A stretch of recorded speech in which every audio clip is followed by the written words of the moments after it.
Hello, I'm Keatron Evans, and this course is about risk management. Most things cybersecurity related can be traced back to risk in one way or another.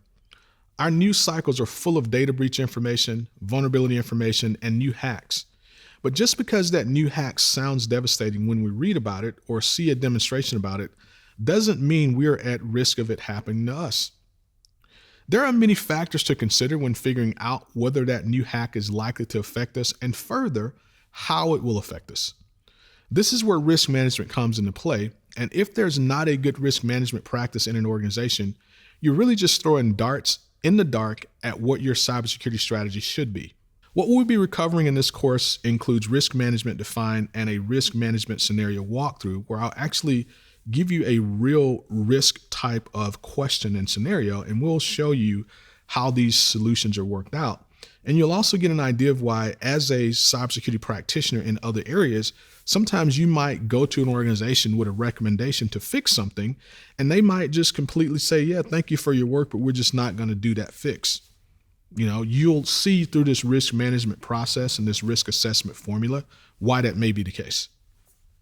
So what is risk management? Well, risk management is the process of making and carrying out decisions that will minimize the adverse effects of risk on an organization. This source is from clearrisk.com. Let's talk about risk management in practice. The risk factors that we need to consider include mission to the organization, which is really the primary objective. Remember, we said everything should basically be mappable back to business objectives. Next, there's the assets. This is one of the most difficult parts of any risk management process is, dealing with assets and even identifying what they are. But we'll talk about all of these: assets, threat, vulnerability, likelihood, and impact, and then we can kind of see what these each are. Starting with mission of the organization. Now, it's the most important factor when talking about risk, because risk to the industry or risk to an individual server might not mean anything if it doesn't map to what the organization and upper management looks at as their risk. So you always have to keep the organizational mission, business objectives, and things like that front and center when you're talking about managing risk.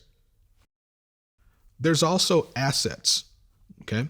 Now, assets are what you're actually trying to protect. This is including your data. It could be in your employees. It could be your systems, your hardware, your software, your intellectual property. All of these things could be defined as assets. And one of the things you have to remember about that is when we talk about assets, one of the most difficult jobs in the world, in cybersecurity in general, is asset identification and valuation. It's extremely difficult in a big enterprise environment with 200,000 devices and many, many terabytes of data to actually identify all those assets. It sounds easy, but it's not easy at all. Whenever we do incident response, one of the biggest challenges we find is when we start asking questions about where's all of your assets, where's this data, what's your entry and exit points into your environment. You'd be surprised at how long it takes us to get those official answers back. And this just goes to show you the difficulty in identifying assets. And it's even more difficult when you start evaluating it.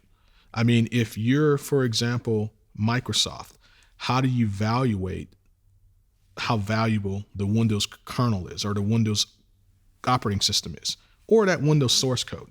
How valuable is that to Microsoft? I'm sure they know internally because they have a big, very well seasoned, very good risk management team and asset identification team internally. But the number that they would spit out to you, it might stagger you to hear what that number is. How valuable is a loan portfolio data set to a bank?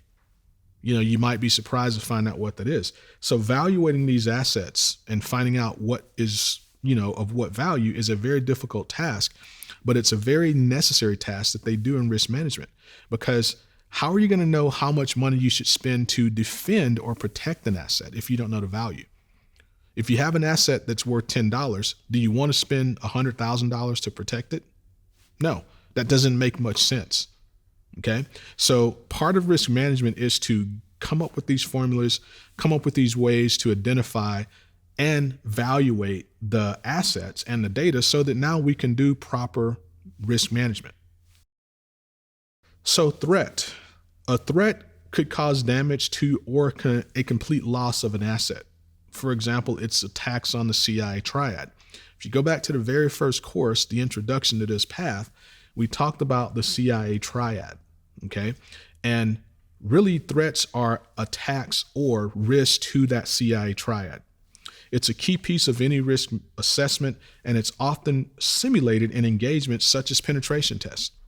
Now, if you hang around to the end of this course, we have a bonus section where we'll actually go through a simulated pen test, and we're going to map that back and show you kind of where, the fundamental stuff comes in. Moving right along here, there's also what we call threat agents. Carries out an attack or makes a threat on an action or on a device or on a piece of data.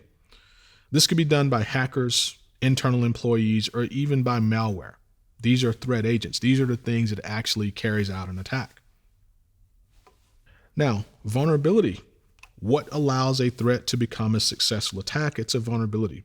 So we have threat agents that generally exploit vulnerabilities to make something real. So the reason you have a data breach is because a threat actor or a threat agent found a vulnerability, exploited that vulnerability, and got access to your assets. Depending on the value of that asset and what they did with it or what they did to it, that will have a direct correlation to what your loss is. All right. And that's all related to risk management. Now, with that being said, there's also an exploit, which we have to define as well. This is what the threat agent uses to take advantage of a vulnerability.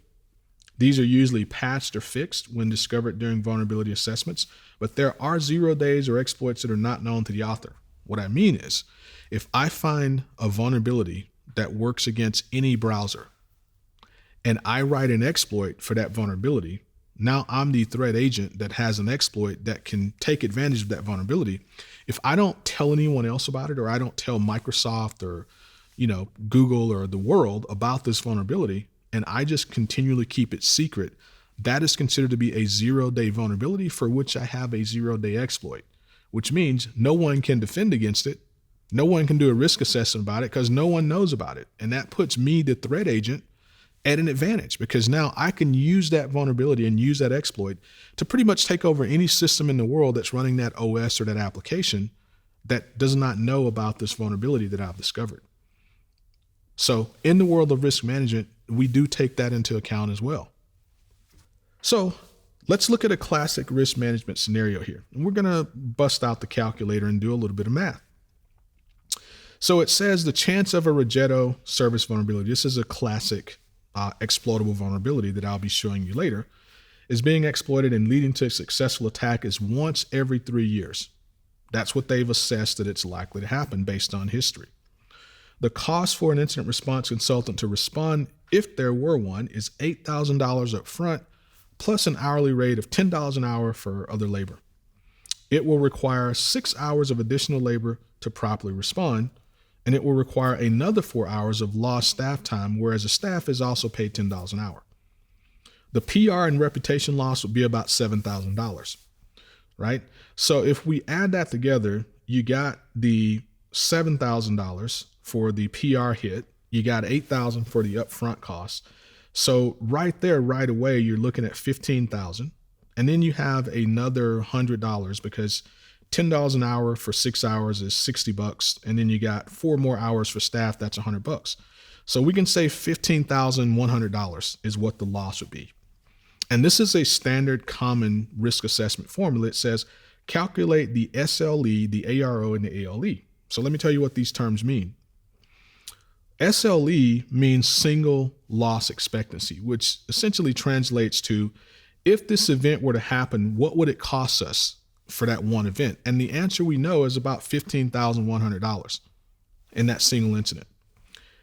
The ARO is the annualized rate of occurrence. How often does it happen based on a yearly basis? And we know from the first statement here, it happens once every 3 years. So it would be once every 3 years. Okay. And then the last value here is the ALE. That's annualized loss expectancy. All right. So we can take this, we know, and we can make it into a formula. So let's go and use the most important skill that I have. And again, what you guys are really paying for here. my Microsoft Paint skills, and we're going to do this formula. So the formula to solve this is always as follows.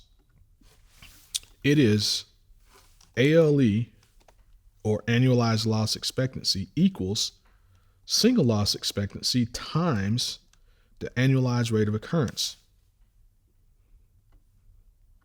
Now, if we fill this formula in, we know that the annualized loss expectancy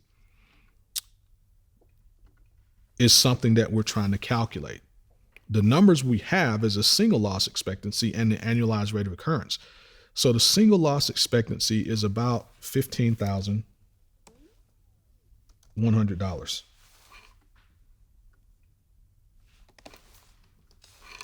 The annualized rate of occurrence is once every 3 years. So that is essentially just like saying 0.33333333.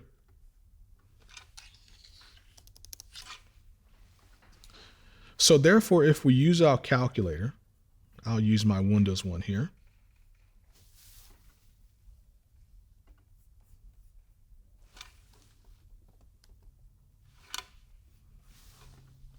And we simply say $15,100 is a single loss expectancy times 0.33333333. We know that this is what the value is. This is the annualized loss expectancy, about $5,033. So now let's put this into perspective. If the annualized loss expectancy is about $5,000 for this type of event that we're looking at here, and you have a pen test team find this vulnerability, and then they recommend to the security team or the risk management team, hey, you need to fix this. This is critical. And it's going to cost, you need to go and put in this firewall and that firewall. If what they recommend as a solution costs you $20,000, do you think that's a valuable recommendation to upper management to spend $20,000 on a solution or a technology where you're preventing something that's likely to only cost you $5,000 if it were to happen? Probably not. When you give this information to the risk management team, they're going to take these things and put them into account. And they're going to come back with a recommendation based on that. Well, our risk of this happening is it could happen once every 3 years. So we think that we shouldn't spend more annually than $5,000 on this.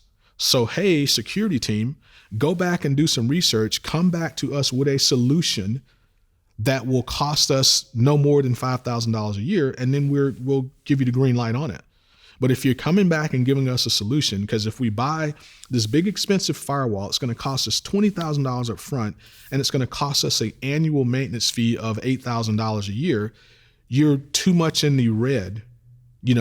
If this thing ever happens, we're probably not going to lose as much. Our risk of losing is a lot less than what you're asking us to pay here. So come back with a more feasible solution that's more in line with that. This is the advantage of doing proper risk management, and these are the types of formulas that they use. Now, admittedly, I will tell you, this is a very simplistic representation here. The risk management teams do things that are way more complex than this, and they have very, very smart actuaries and people like that are calculating this risk. But this is exactly what it looks like. This is the kind of decisions they have to make, and this is the types of things that you would be going about and doing in a risk management role. Now, as the cybersecurity landscape changes, the risk changes. And risk is changing right now as far as how we do things. We're getting good data now. When you look at, for example, some of the bigger data breaches in recent history, the Marriott data breach, JP Morgan Chase, the Capital One data breach, all of these give us good numbers to where we can know, well, what did Capital One lose in this data breach? What did Yahoo lose in theirs? What was their actual loss? Well, if we're a company like Capital One or we're a company like Yahoo, we can take some of that data and kind of get a good idea of what our loss might be. And that's how they come up with these formulas like what we have here to figure out just how much to budget every year for firewalls or to budget every year for cybersecurity in general. So that's the value of risk management, and that's what the course is about. So This should be an introduction enough to you to let you kind of decide, do you want to do something like this? Do you think you would enjoy sitting and doing this type of work all day? If not, maybe risk management wouldn't be for you. But again, this is very foundational, so we just wanted to give you a peek behind the curtain to let you see what it looks like.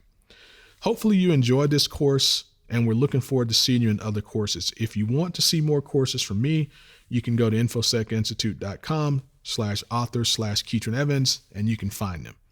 Thanks again for watching.